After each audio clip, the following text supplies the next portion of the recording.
What's going on, Grinders? It's Friday. It means it's time for NBA. Don't forget to head on over in the prop shop, people. Having a ton of fun in the Rotogrinders Discord. Let's kick this thing off. We're going back to the well on a few plays. Tyrese Maxey over 4 assists. So it comes to Tyrese Maxey. He's been fantastic in the assist department recently. And if you watched the last game, I think he only had 1 assist. The problem was Joel Embiid wasn't hitting shots. A lot of other guys weren't hitting shots, so he just couldn't get there. I think he easily goes over this number in what should be a really good game against the Atlanta Hawks. Atlanta's allowing around 25 assists per game. I definitely think Maxey can pick up 5 of those. All right, next on the list, I said we're going back to the well. Let's run it back. Joel Embiid over 22.5 points. So when it comes to Joel Embiid, the volume's there, the free throws are there. He just had a poor shooting night, folks. I'm not being fooled by this. If he takes another 17 to 20 shots, another 6 to 10 free throws, I can easily see him going over this number. I think Joel Embiid has a field day against Atlanta. Don't have a problem with Clint Capella, but he's not stopping the man himself, the process, Joel Embiid. All right, last but not least, going back to the well on this one again, we're going Tyler Hero over 22.5 points. So we've already got the news. Jimmy Butler's out. Bam Adebayo is out. We know Tyler Hero's another guy that's going to be taking a massive amount of shots. Volume's going to be there. They just got a beat down against Cleveland. Trust me, Indiana is not as good on defense as this Cleveland team. I'm expecting Tyler Hero to have a big day scoring the basketball here. I think he goes for 25 to 30 real points. Love this number, and we're going to ride it to the finish line. All right, that wraps things up. I'll see you guys on Monday for Monday Night Football. Be safe.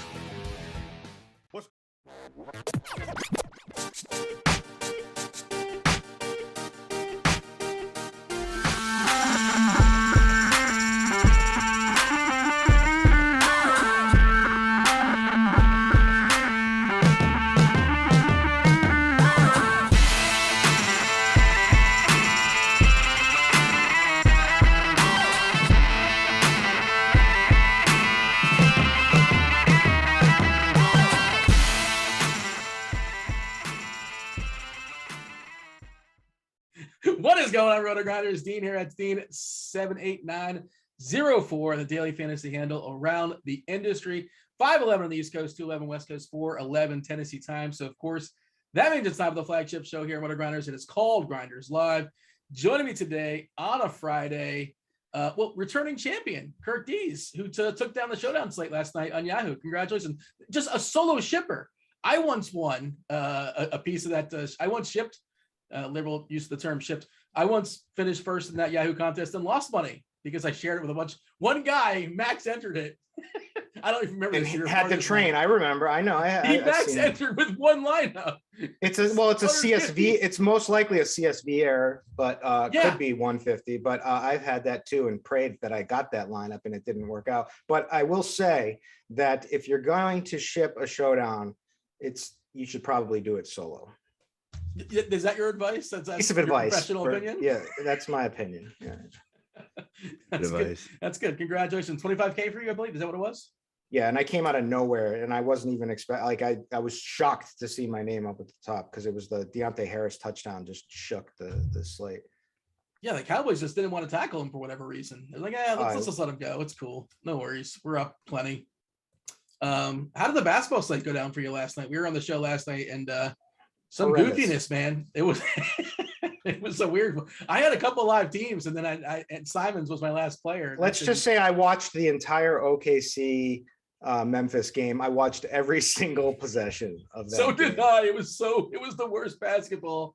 It was so terrible. Worst NBA team that I've ever seen take the floor for a night. I don't know, man. I don't know. I sat through the process days with Tony Roten. I watched those too. I think this was worse in my opinion.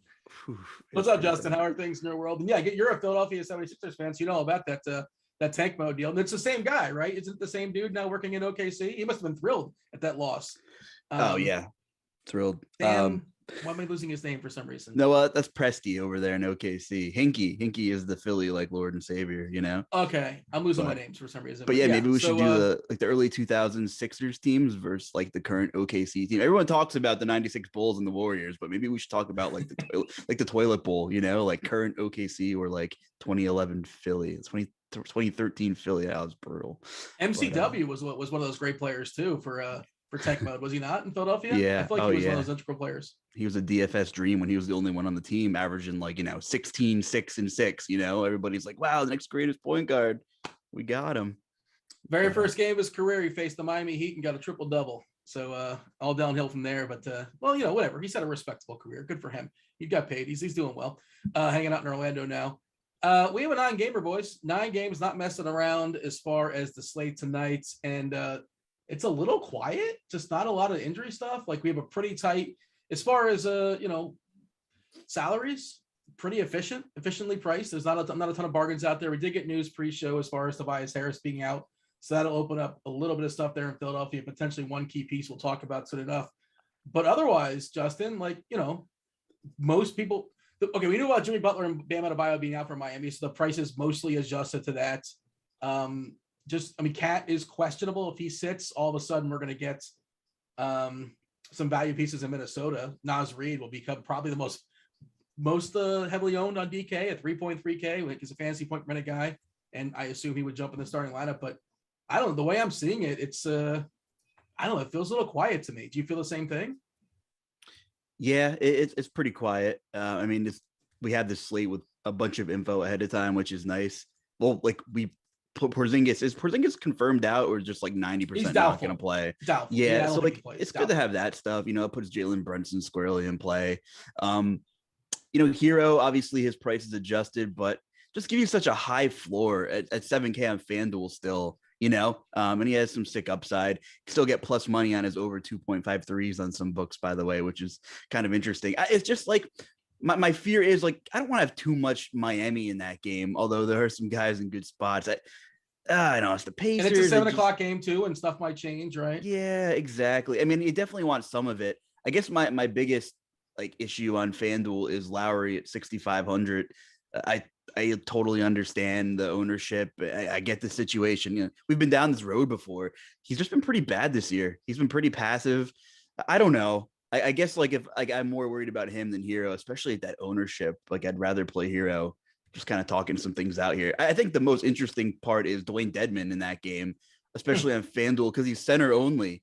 And now with Tobias out, you can get Embiid at sub 10%, which I think is just could totally flip your roster construction. And there's some games where Dwayne Dedmon picks up 3 fouls in 6 minutes. God forbid it's tonight, and then it's leverage city. He absolutely has that ability, and I think he's a better play on DK than he's on FanDuel. Just the way lineup construction works. You can your roster 2 centers. FanDuel, you only get that 1 center, and the prices I think are different as well too. He's a little bit cheaper over there in DK, and just also FanDuel, just it's easier to make lineups you like over there.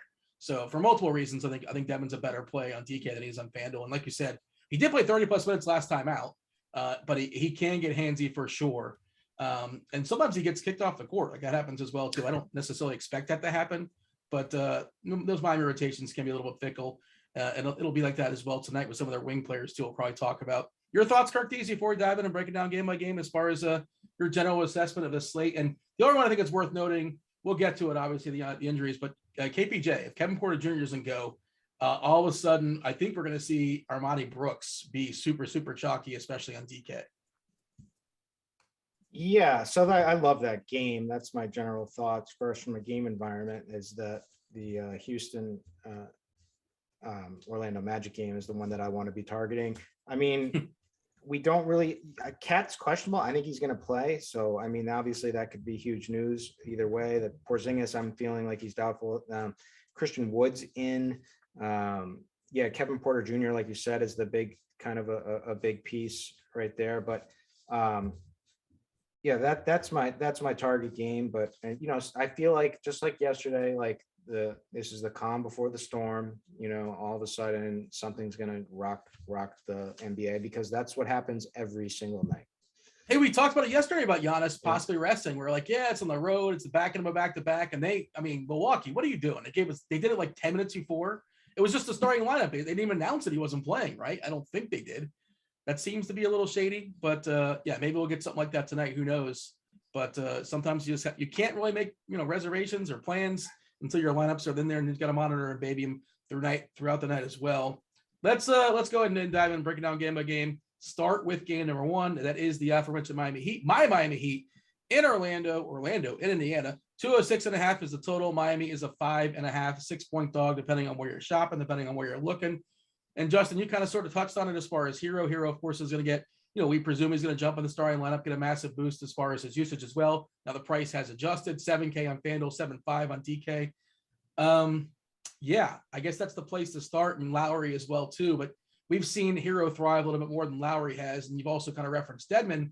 How much do you feel like you need these pieces? And then there's the fringe wings, the guys like Robinson or Caleb Martin and Vincent and Strus. I think those are just, pinches if you're running 150, but nothing really interesting for me. And they're not necessarily still minimum either at this point. Talk to me about Miami. Yeah, I think it's a good kind of multi lineup kind of night. I usually play 1 to 3 lineups and some higher stake stuff, but so I'm definitely going to build around or outside of this game. So if I have interest in a build, I'm going to put more than one piece in here. They're going to need like efficient games from Lowry and Hero I know Indy's not anything to write home about this year, but they're still going to need a really efficient game from Hero and Lowry to probably keep this thing, within 8 or 9 points for most of the game, I think. And, there's been many times this season where one or the other has not been efficient or both. So I'm a little worried about this game, maybe even getting a little out of hand. But if it is close, I will probably throw a mini stack or 2 in, for some GPPs. Hero's my favorite piece in this game. I think he offers a high floor, even if it gets kind of ugly, just on volume alone. I like his volume a lot more than Lowry, who's been, kind of passive this season. You look at his splits without Butler and Bam, and obviously Hero's numbers just pop off the page. 165 minutes without Butler and Bam this year, 32% usage, 27 real points per 36 minutes. Cash game lock, probably. I don't like to use that term, but as of now, I'm playing Hero in cash for sure, and you could probably make a case to play him in most formats. We talked a little bit about Dedmon, and yeah, he ate last game, played a ton of minutes, Dean, like you said. But that is a way on FanDuel to kind of make he's pushing 30% ownership. So, if you go elsewhere, pay up at that position, you will be probably unique for the most part. And I think that's something to look at too. Yeah, we'll get to the indie side then, but for Miami, Hero is my favorite piece. And yeah, I'm playing him in cash for sure. I think we're going to get a change as far as ownership. I'm seeing our ownership has not been updated since early this morning or this afternoon. And of course, some news has sprinkled in, and obviously it'll be updated, before lock and probably within the next 20, 30 minutes or so. But I anticipate that to push down a little bit, just because salaries are opening up with news sprinkling in. And it's not like Dedmon is like a screaming bargain at 5.5 on FanDuel. Like I said, better play on DK. And yeah, Karis LeVert is another guy that's kind of popping as a value play in this game. He's probably the most clear and obvious one on the Indiana side. Of course, you can run out Brogdon and Sabonis as well. But LeVert's clear and obvious. Bad. I was going to say clear and obvious. Have you watched this guy play? Yeah, he's clear and obvious if you trust math and if you trust calculators and all that kind of stuff. And yet that's kind of what I was getting at. Is he's been horrendous. He's been bad, and he's also a guy that's been dealing with injuries in the back, and he's had a history of stuff. So maybe the math is wrong, but he's the been price is 4.8. Yeah, he's been as passive as I've ever seen him. He just doesn't want to shoot the ball, and so Brogdon is just Brogdon and Sabonis really. And I know I keep waiting. I've played him too much, and I think I'm out on him. So he's 4.8 on FanDuel, and I always kind of say, look, I'm willing to play anybody for the right price and pay anybody for the wrong price, and that is 4.8 is a pretty good price. We're almost at the floor. But you're right. He's been playing horrendous, and I get it. You don't think that's cheap enough to consider firing on LeVert? Yeah, it's cheap enough to consider firing, but just know that, if I do it, I know that I'm not expecting much out of him. And if I get it, it's a bonus, because until I see differently, he just doesn't have any killing him right now. I don't know what's going on. I don't know if it's confidence. I don't know if he's still hurt. I don't know if it's just an offensive scheming thing. I don't know, but I do know that he has looked terrible. Would you be willing to say it's bad chalk? Because we're looking at, again, the ownership stuff's going to change, but I think he's going to be fairly popular. We're looking at 30% projection right now on FanDuel at 4.8. You're saying that's bad chalk. At least that's something I'd be fading, but again, it's hard to say he's bad chalk because we know what Karis LeVert is capable of, and he's capable of taking over a game and going absolutely ballistic, but we just haven't seen that version of him yet. So unless he comes out magically, yeah, I think it's bad chalk. I do agree with the sentiment on Tyler Hero is my favorite play over on the Heat. I also think that if there's ever a spot to fade chalky Dwayne Dedmon, that tonight would be the night. All I got to do is go back to the old trusty DVP formula that been using since 2012 probably. And know that the Pacers give up the least production to opposing centers. We also know that Dwayne Dedmon can be handsy at times, like Luch said, and you said as well. And so, at that, especially on FanDuel, where you're locking down your center position, then I think he's an extremely strong fade over there.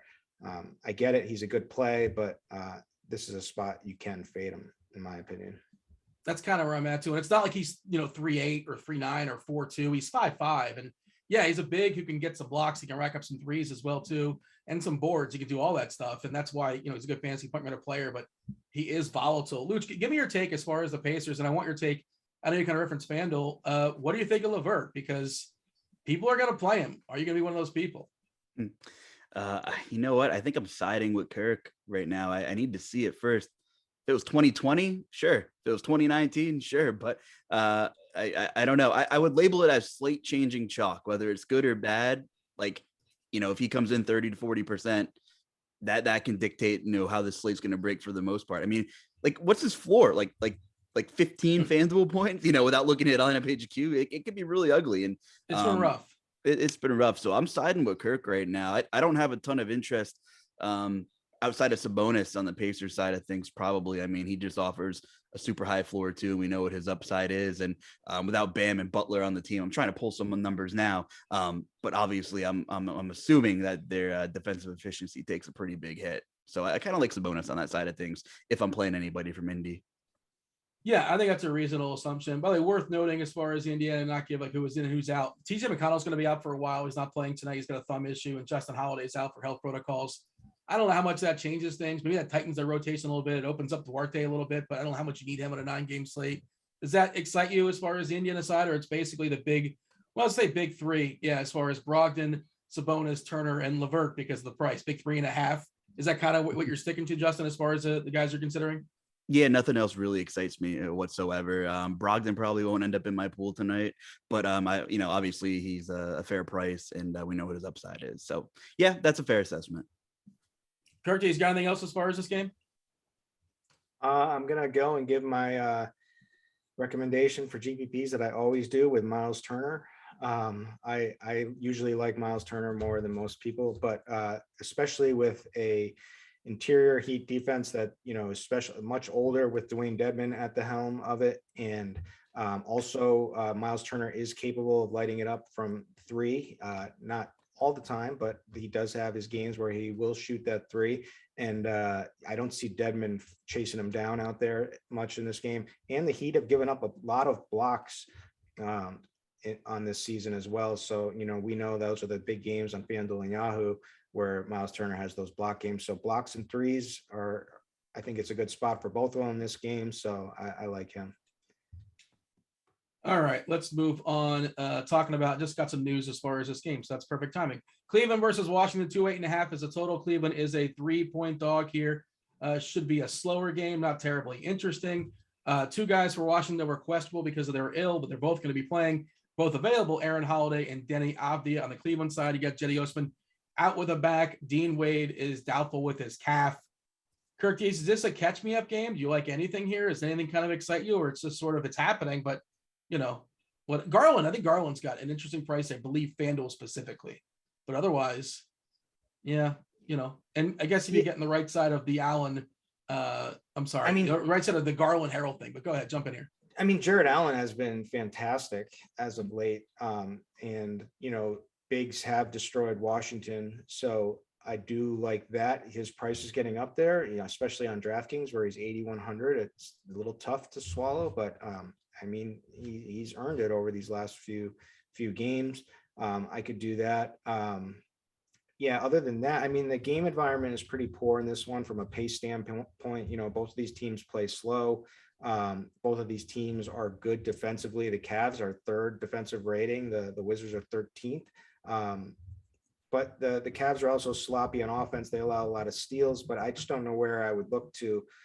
It's just tough. Like, it's not Bradley Beal show anymore. It's right. Like, we just don't. He's not shooting like we used to. Yeah. We don't get the massive usage, elite usage. We want 30, 35, upper 30s usage from Bradley Beal, and that we're just not seeing that on a consistent level. So it's kind of tough.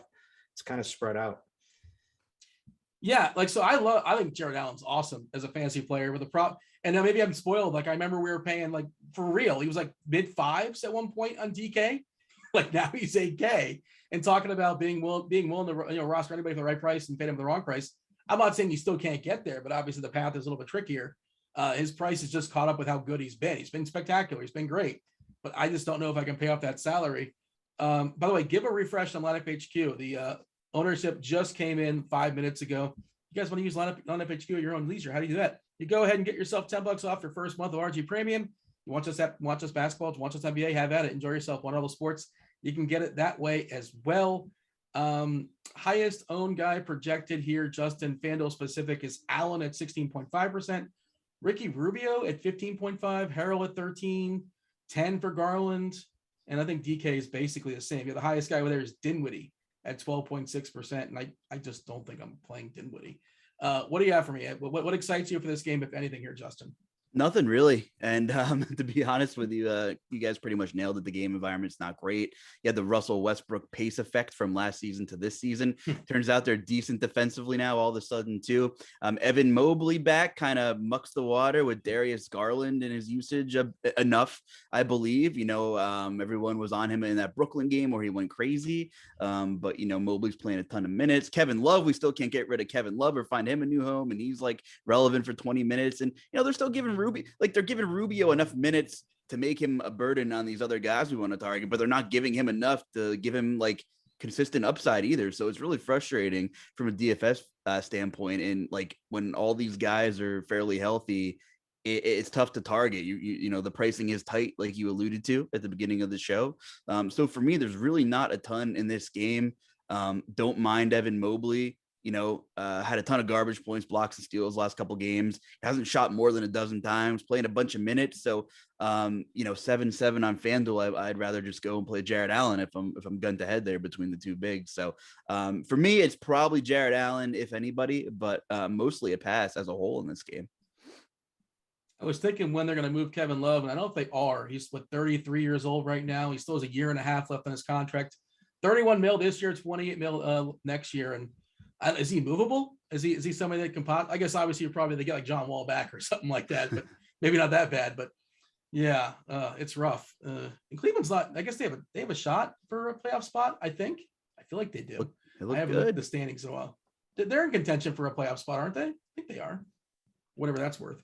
Yeah, I mean, like everyone's like 500 half the East, so it's pretty wide open. I mean, they play good defense, and it starts with defense. So it's a pretty ugly game. I think it's going to be. Yeah, they lost Sexton for the season. I don't know how good Sexton is, to be honest. I think amongst those two, Garland is better. He's in the Sexland. I think you want the Garland more than you want the Sexton. Let's move on. Minnesota, Brooklyn. This is a monster game as far as the total, assuming Minnesota can keep it tight. One way they can keep it tight. Well, it's 222.5. Minnesota 7.5 point dog, and they would probably need Cat. Cat is currently questionable with his tailbone. He took a big spill the other night on a dunk, just fell on his back, fell on his tailbone.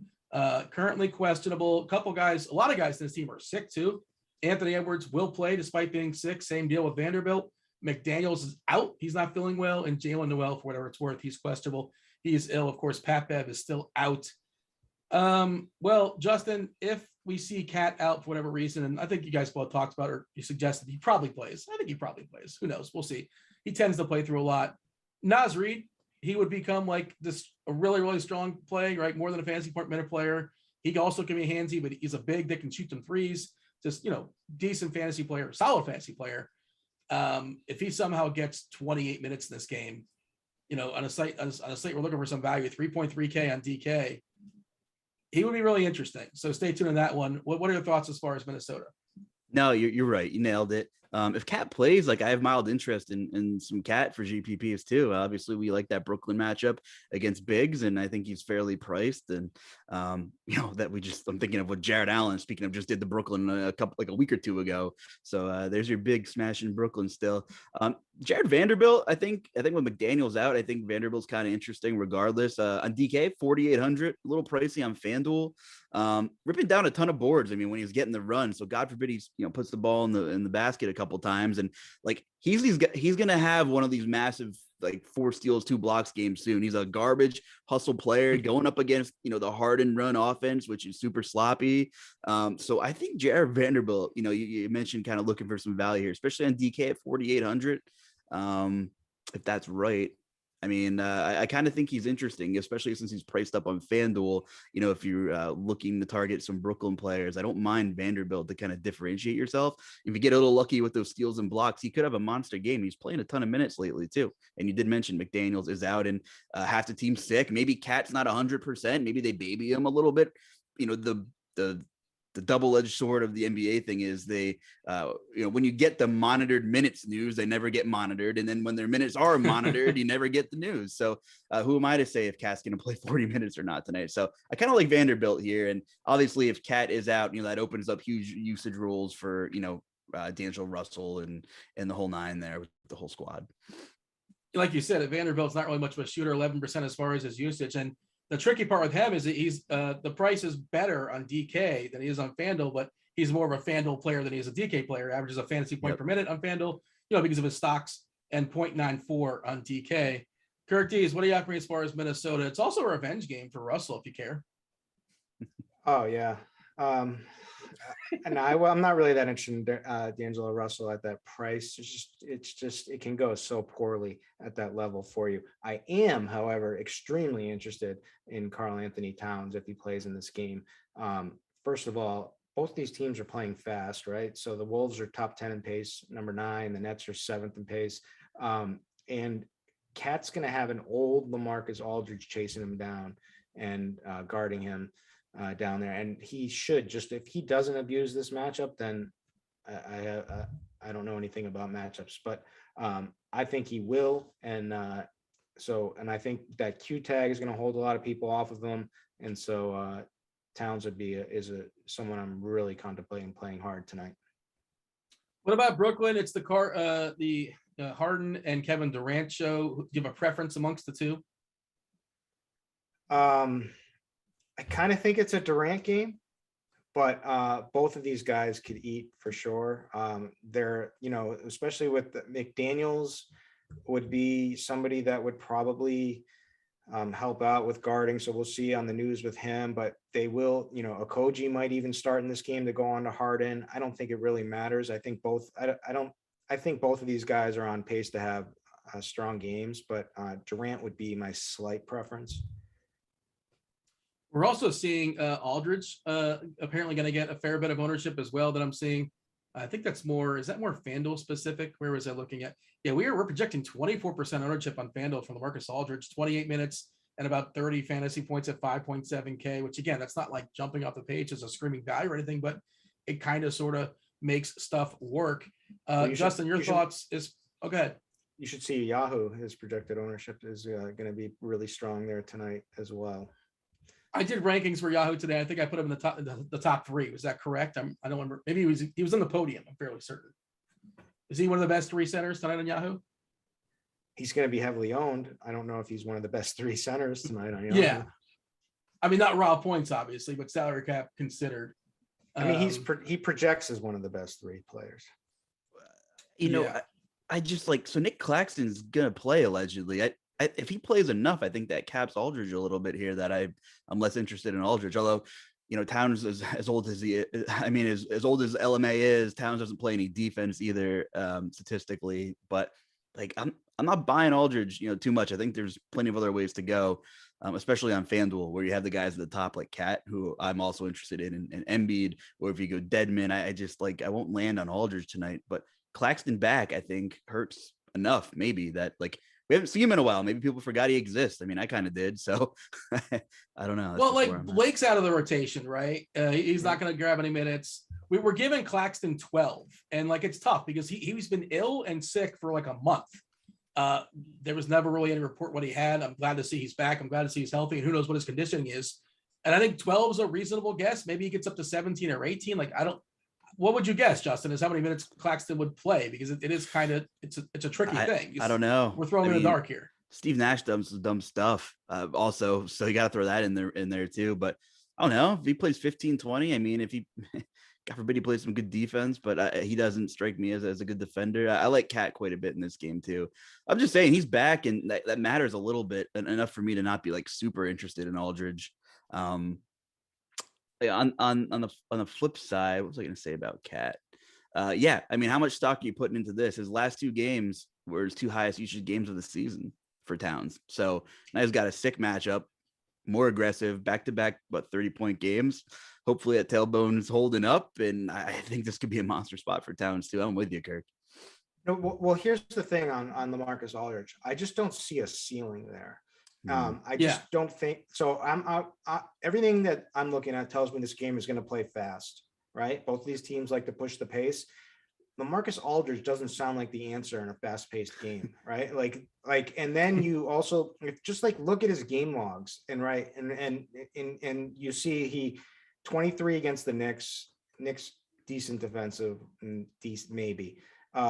Phoenix 24. And he played 28 minutes, and Phoenix plays fast, right? Where did he had 37 fantasy points against Cleveland? Well, that makes sense because Cleveland plays slow, and they have the 2 bigs down there that slow it up, and so that makes sense. He did decently against Boston, who's playing pretty slow this year too as well. So it's I just think that he's not going to do well for GPPs in the ceiling. So you got to fade him at this kind of ownership on I'm with you. Yahoo. With the Aldridge is going to be sucking wind, doing wind sprints, trying to keep up. And I think you make a good point. So we're just kind of checking all these boxes. He doesn't bode well in fast games. Claxton's back. That matters to some degree. So I think, those are 2 strong arguments to fade Aldridge tonight. I don't want to make light of it, but this is a guy who retired with a heart issue. He was retired, right? I mean, and he came back, and I guess he's fine. But yeah, all that stuff. And I get it. He's probably bad chalk. If you want to play him in cash games, whatever, I suppose, but it's probably not something you want to be overweight on. And again, it's probably more of a FanDuel thing than a DK thing when you look at the prices. All right, next game we're going to hit in just a second. We do want to mention Prize Picks. We have a couple of Prize Picks for the people. Sign up for Prize Picks today and use your promo code Grinders, GRINDERS, with your first deposit for a 100% deposit bonus up to $100. And if you guys want to talk Prize Picks, at 3:00 in the morning, or 7:00 in the morning, or 10:00 at night, or 7:00, or right now, jump in the Discord channel, Rotogrinders Discord channel. We have a lot of premium channels for premium members. If you guys are just regular Rotogrinders members with no membership or nothing, free channel, hang out in Chiefs Prop Shop. I'm sure it's popping right now. They're talking Prize Picks all day long about CSGO and about disc golf and other sports that you actually know. I say other sports, like CSGO is a sport. Maybe it is. Some people might think it is. We gave a couple winners for the people. I know you have one for him, Justin. What do you have? Who do you have a winner for Prize Picks tonight? Winner for Prize Picks. I'm going with Cole Anthony over 6 assists. I don't want to spoil the the headliner here where Kirk says that Orlando game's his favorite game. It's probably my favorite game too. Houston playing at the fastest pace. Anthony's playing a ton of minutes. No Jalen Suggs in the lineup, should handle the ball a little bit more. He's hit this number. I don't have it in front of me. I think 4 or 5 straight games too. So huge pace spot for Anthony. Vegas likes to be competitive. I think this number should be 6.5 or 7.5. I took his over for on FanDuel Sportsbook too. It was 5.5. Juiced the over, but that was just too low. So I really like Cole Anthony in general tonight. We'll get there, but I like this assist prop to hit the over as well. Yeah, the bet I took was Herter over 23 fantasy points. Atlanta is down 3 wings, and I think 23 is just too low. That's a good segue for the next game we're going to talk about. I think Herter's going to play around 35 minutes or so. And Philadelphia is pretty good at subduing threes, but he's still going to get some off. and just 23 just seems like a little bit too low of a number. Did you give one to the people, Kirkies? I don't remember if you gave one to Devin. I didn't. I let you guys handle it for me today because I was crunching football. I had to do the football pod before this. There you go. Philadelphia, Atlanta. That's our next game. 216 is a total. Atlanta is a 3-point favorite as far as the Philadelphia side. They were fully healthy coming to this game, but no, they're without Tobias Harris now. We mentioned Atlanta. They're down 3 wings. Hunter's been out for a while. Bogdanovich is out, and Cam Reddish is not feeling well, so he is not playing basketball this evening. Well, Justin, I'm going to throw it to you first because this is your team. This is your 76ers.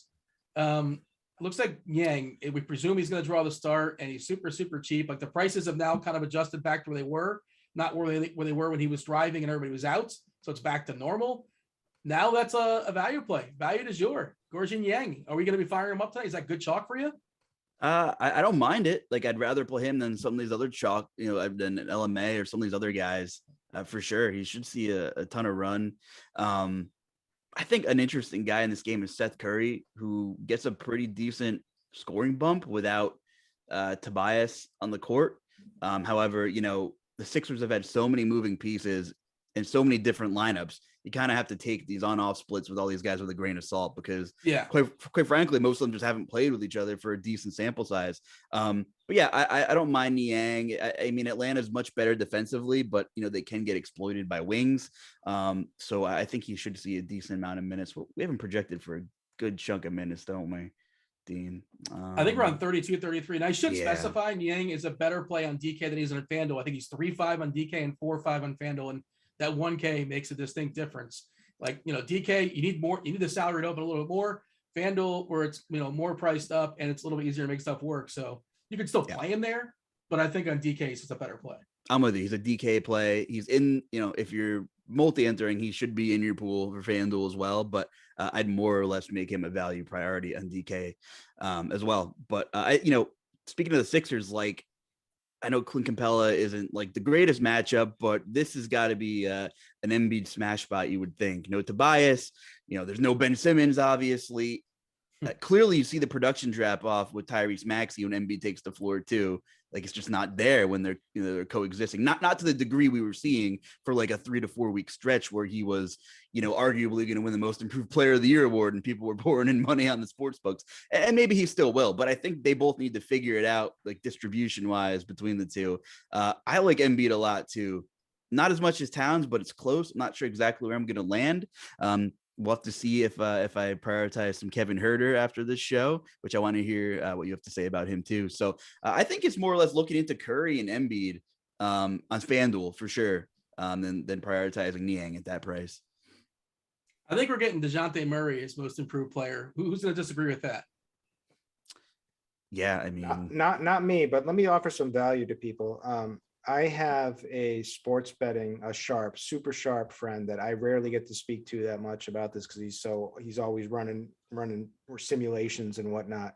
His name is Buckman. He's literally one of the sharpest sports bettors ever, or at least over the last 3 years. He told me to hammer Philadelphia 76ers tonight when Tobias is out. He said Tobias is full of meaningless stats, that their lineups play way better without Tobias on the floor, and that he took a huge position in the Sixers tonight at +2.5 when that. So I'm going to take it. And I just thought I'd throw that out there for people. What do you have as far as Atlanta, Kirk Dees? We mentioned Huerter is kind of like a mid-tier to low, cheapy. We presume TLC is going to jump and start once again tonight.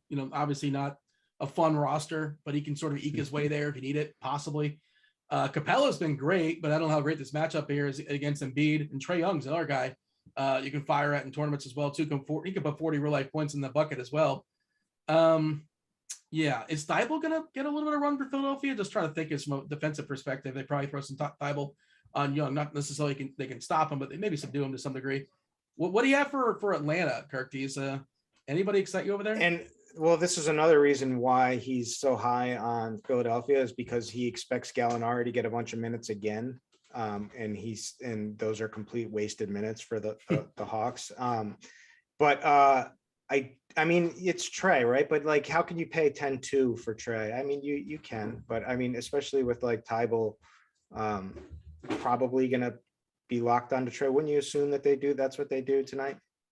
Yeah, and like Green's only playing so many minutes anyway, right? Well, let's Like ask Justin. He's a Philadelphia guy. I would think they start Tybalt over Green in this spot, but I might be wrong. If we're talking waste of minutes, you got to throw Danny Green into that conversation too. God, but yeah, I think you're right. I think Tybalt will definitely see a chunk of time on him. His minutes are all over the place though too, but without Tobias, you would think, he should see 25 to 30 tonight. So I'm with you. I don't like the price on Trey, but I get it. I mean, he obviously dismantled Philly in the playoffs last season. I'm still watching it replay over and over in my head. But I just think there's so many better plays on this slate per dollar, especially at guard, that I'm not really landing on Trey either. But there are interest in the wings in this game. Herder. Yeah, Herder. Let's hear it.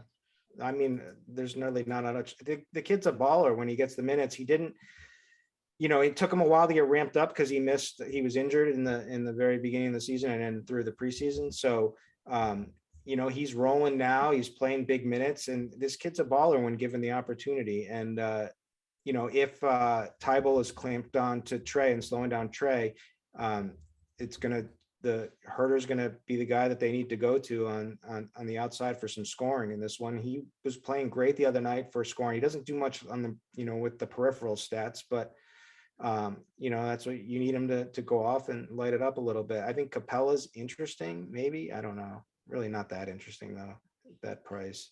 He can always do his thing, but like it's hard to assume. It seems like a rough roster tonight, and it's not like it's like cheap or anything. So yeah, if you're running 150, whatever, get a pinch. But note this game in the TLC is going to be starting. Go ahead. He's got a really tough, it's a little TLC revenge, right? Is it? Yeah. Oh yeah. Capella has a horrible history against Embiid. Yeah. It's hard to like it. It's hard. It's on a huge slate like this. We got to pick up the pace, boys. 9 gamer. Anything else to say here, Justin, or shall we move on? Nah, go for it. Let's do it. Let's move on. Kirk Dees, if you loved OKC versus who they play us versus Memphis yesterday, if you like that game, then you'll love Orlando versus Houston. 216.5 is a total. Houston is a 3-point favorite. Kirk Dees, you kind of hinted at this a couple times, being one of your favorite games, and it will probably become even more of a favorite game if KPJ sits, I think. And then we could have a really lot of fun. We're assuming that Wood is going to play. He said he was going to play, but you never really know. Both these teams probably don't really want to win this game. Wood is probable with his ankle. KPJ is questionable to Sty. DJ Augustine is available with health protocols. Orlando's, all the usual suspects are out. Isaac hasn't played all season long. Suggs is still out, but everybody else is available for the Orlando side. Kirk Dees, tell me why this is one of your favorite games tonight. Well, it's overall game environment. So first off, I played that OKC game knowingly, like just with that horrible feeling last night that like knowing they were going to get absolutely blown out and still playing Man, still playing Jerome and feeling really stupid and being like, I knew what I was getting into. Right. And like, now, did I expect the 70-point loss? No. So I'm going to go out on a limb here and say this game's going to play a lot closer than that game last night. So overall game environment. So it's an up and pace spot for the Magic. Magic have been playing league average pace. The Rockets are the fastest pace in the league, right? Defense. Magic been playing poor defense, 25th defensive rating. Rockets, we know, are pretty poor defensively, although they're playing rating out a little bit better than I anticipated at 17. But like you go into all the peripheral stats, opponent made threes, Magic are 22nd, and they're tied with the Rockets at 22nd. Now, then you look at opponent blocks and opponent steals. The Magic 26 in opponent blocks, the Rockets 28th in opponent blocks. Magic opponent steals, 25th in opponent steals. The Rockets 30th in opponent steals. Like this game just screams fantasy points. And then you get the added bonus that like Kevin Porter Jr. may be out, which is a huge usage player. The only thing that I worry about a little bit is the health of Christian Wood after, that he is going to play, but he's going to, I really want to avoid the scenario where I play him and he doesn't come back after halftime because he tried to gut it out or whatever. But, you can't predict those things. So I love Wendell Carter Jr. The guy is balling in tough matchups. And this is not a tough matchup. He finally gets the matchup. Mo Bamba wouldn't shock me if he goes off. I love Cole Anthony, with that up and pace spot and for the the ability to pick up a bunch of steals in this one. And I think this game's going to be competitive. I think any way you look at it, there's guys that can score on each team in this one. So this game, give me all the players from this game. Houston's always looking for a reason not to win. They pulled Porter out. There's at least 3 games this year. I feel like he hasn't finished. Wood, we saw, didn't finish last game, and the Wood price is 9.3 on DK and 8.6 on FanDuel. Man, that's rough to justify. But of course, he could put up 20-20 and nobody be surprised as well. Jump in here, Justin. As far as feel free to echo the sentiments, but anything you want to add to this conversation? You want to give me your favorite play on both sides of this game? Okay, Cole Anthony, make it quick. Orlando, do like Wendell Carter almost as much too. I'm with you. Good price and the upside. Beautiful game environment, like you said. Yeah, Christian Wood is my biggest worry. Like if he was healthy, he'd be a smash spot for sure. He was in a walking boot after the game. Now he's probable. Yeah. I'm scared, but like hopefully that keeps the ownership down a little bit. So like I love the spot for him. I just hope he's healthy and ready to go. Like my guess is he is. They're obviously not going anywhere this season. Why risk a young player to like re-aggravate an injury if he's not ready to go? So kind of talking myself through this to play him. So especially if we see Kevin Porter out, I'm definitely playing Wood and taking the risk regardless here. Just going to be a massive usage increase. If you like 40-minute sample sizes without Jalen Green and Kevin Porter, he gets an 8% usage bump. However, I do feel like that number would probably like slightly hold true in a longer sample if the cards fall where they may. I'm half kidding there about the 40 minutes, but I like the spot for Wood.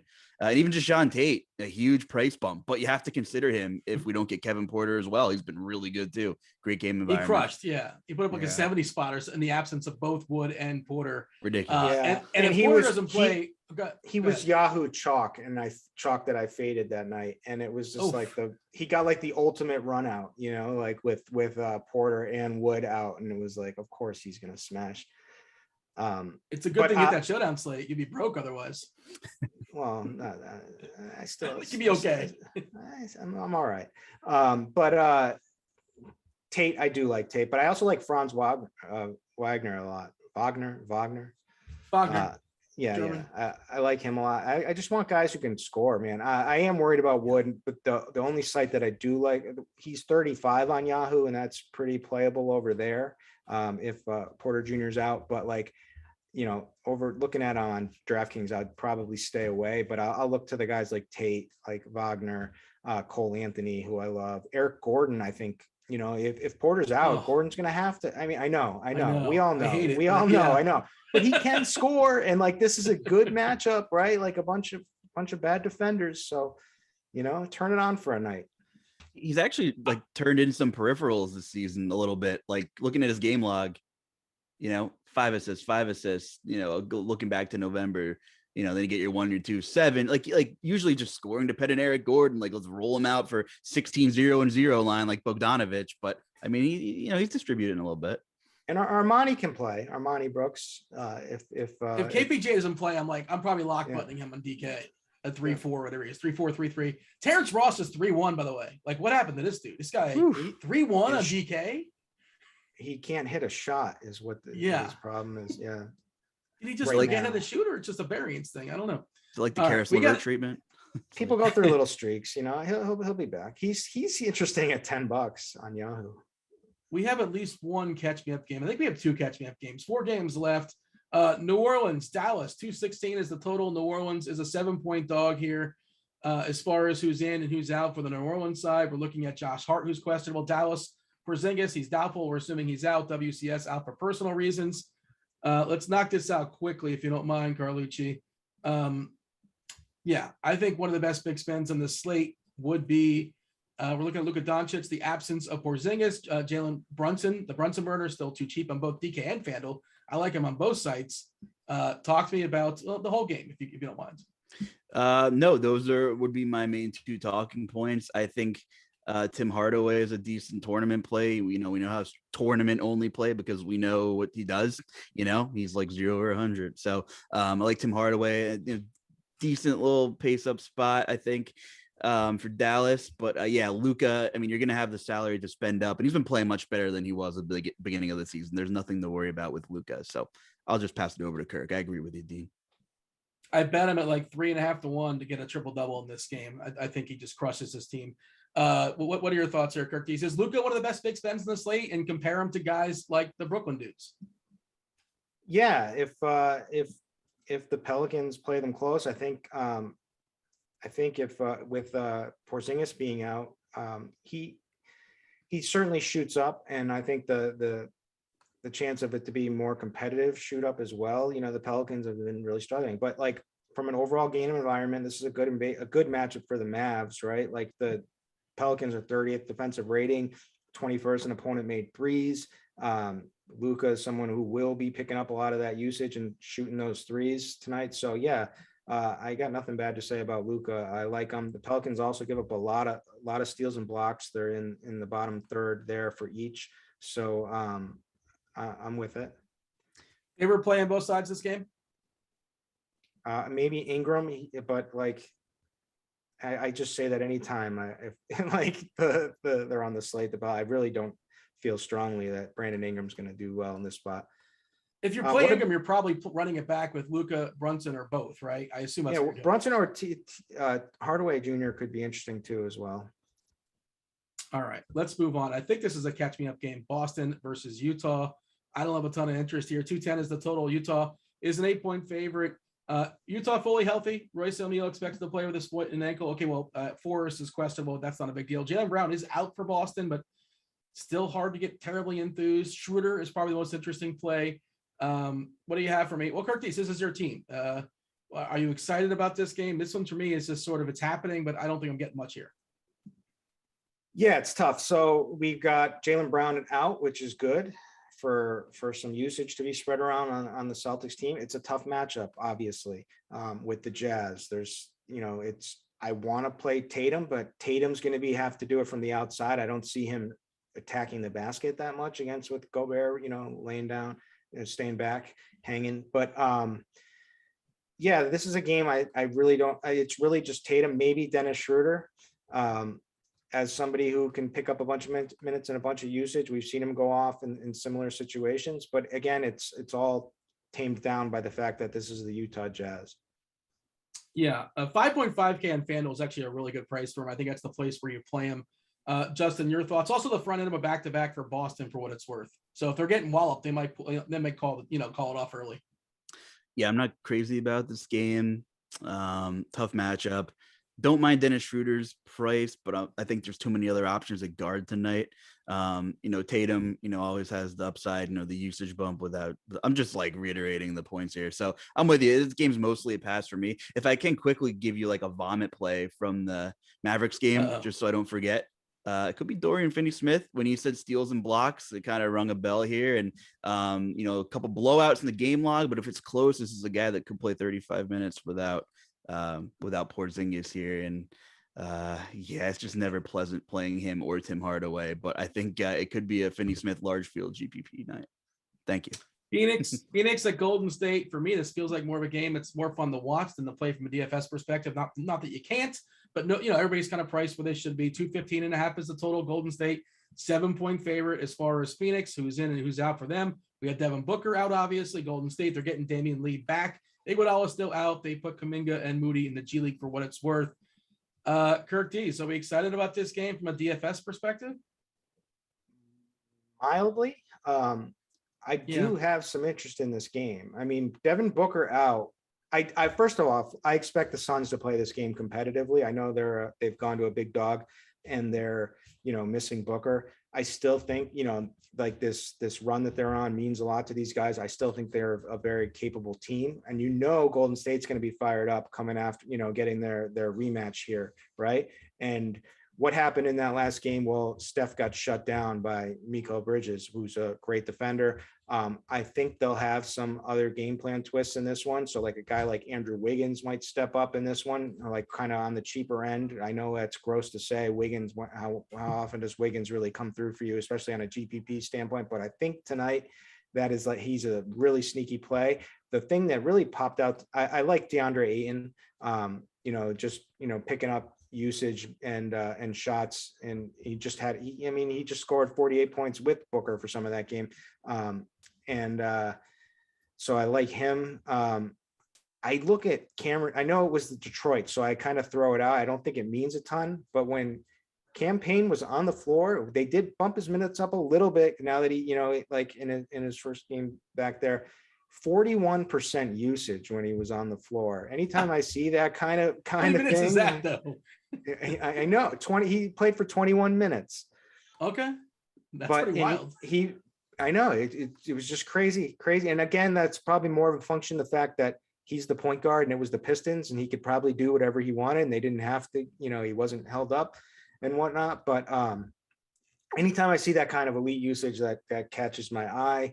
But I'm all set on Shamet. I still think Cam Johnson, he had a good game in 27 minutes. And I think they really need him tonight against the Warriors to step up. So he's kind of sneaky too, I think. You mentioned Bridges. They're playing him. We have him projected for 38 minutes. Like, he's not this great, but like 38 minutes. He's played 38, 39, 40 or so in the last several games. And what they've won 18 straight games. I think it's 18, 17, 18. I don't want to cheat him one.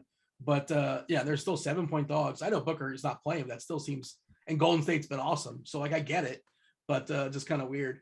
Justin, we are seeing a sprinkle of ownership on guys like Shamet and Cam Johnson and Cam Payne.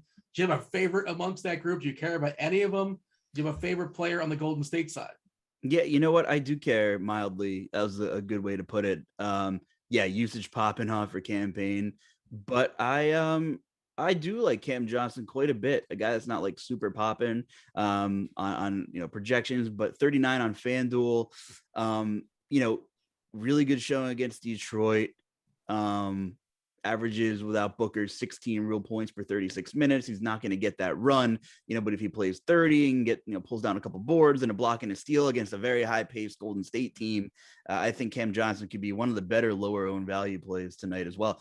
He had a great postseason. We're not that far removed from the DFS world begging for more Cam Johnson minutes playing those playoff slates last year. So I like the Cam Johnson call quite a bit. I think he's my favorite play per dollar in this game in terms of like lower owned value.